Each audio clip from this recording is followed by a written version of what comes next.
शोभा माझी जी। धन्यवाद माननीय सभापति महोदय जी। देश के सबसे बड़ी सभा में मेरा यह प्रथम निर्वाचन है।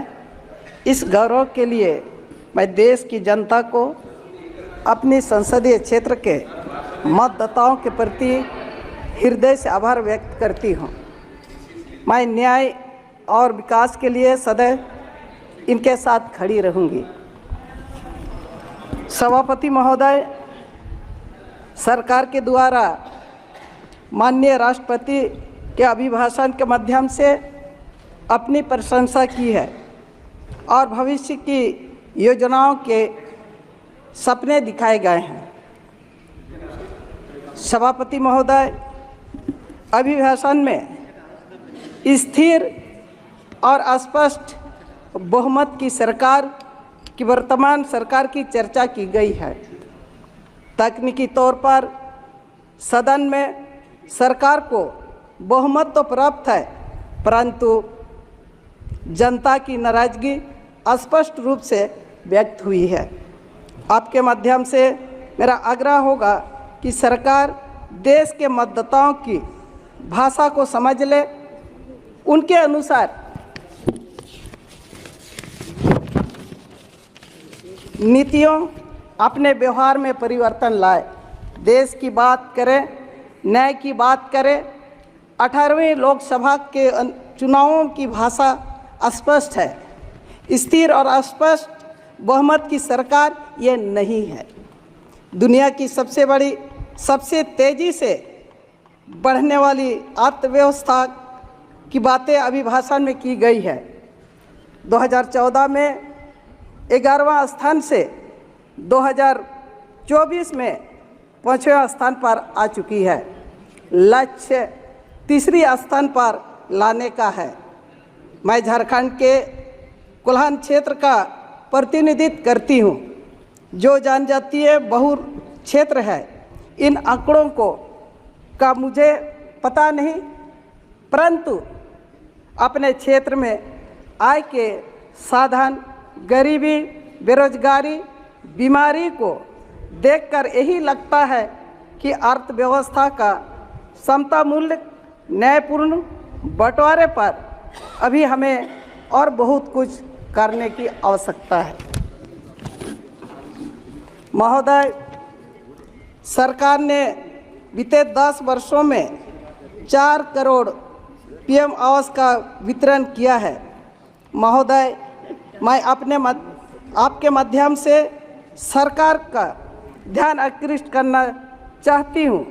झारखंड जैसे पिछड़े जनजातीय बहुल राज्य में प्रधानमंत्री आवास योजना नहीं दिया गया महोदय 3 वर्षों से।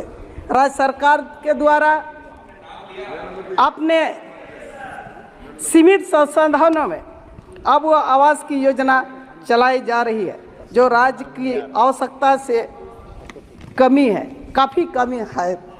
महोदय, सरकार के द्वारा मुफ्त राशन गैस सिलेंडर योजना के दावा अभिभाषण में किए गए हैं। मैं पुनः आपके माध्यम से सरकार का ध्यान आकृष्ट करना चाहती हूँ कि देश के बहुत बड़े क्षेत्र में, सुदूर क्षेत्रों में, जनजातीय क्षेत्रों में इस योजना का लाभ वाहनों को नहीं मिला है। महोदय, इसके लिए सरकार को और प्रयास करने होंगे। अध्यक्ष महोदय, सभापति महोदय, श्रम शक्ति के नाम पर मेरे राज्य झारखंड के श्रमिकों का पलायन, शोषण अनवरत जारी है।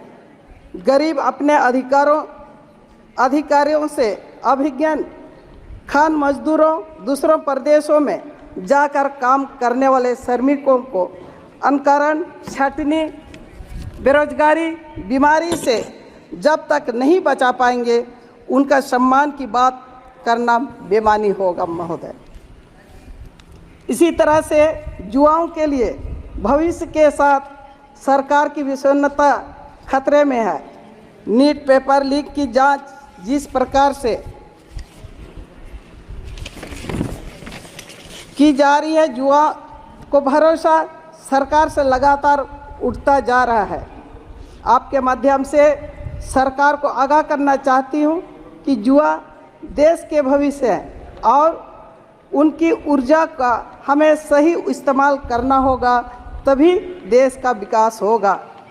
महोदय, मैं ज़्यादा ना कहते हुए कि झारखंड एक ऐसा प्रदेश है जहाँ पर खनिज संपदा 42% से ज़्यादा है महोदय, और उस राज्य से कई राज्यों को विकास का कार्य में जोड़ती है, मगर झारखंड राज्य अभी तक हम लोग वहाँ पर ठीक से जनजातियों का विकास नहीं कर पाए हैं। मैं आपके माध्यम से सरकार से आग्रह करना चाहती हूँ कि उस राज्य को झारखंड जैसा आदिवासी बहुल राज्य है विशेष दर्जा मिले और संपूर्ण विकास वहाँ पर हो, और झारखंडियों का एक पहचान आपके माध्यम से सरकार से मैं मांग करती हूँ कि आदिवासियों का पहचान सरना कोड लागू किया जाए ताकि एक आदिवासियों का अपना पहचान बना सके। मैं इन्हीं चंद शब्दों से आपको बोलने का अवसर, आपने बोलने का अवसर दिया है, इसके लिए मैं आपको धन्यवाद करती हूँ। अपनी बातों को विराम देता हूँ।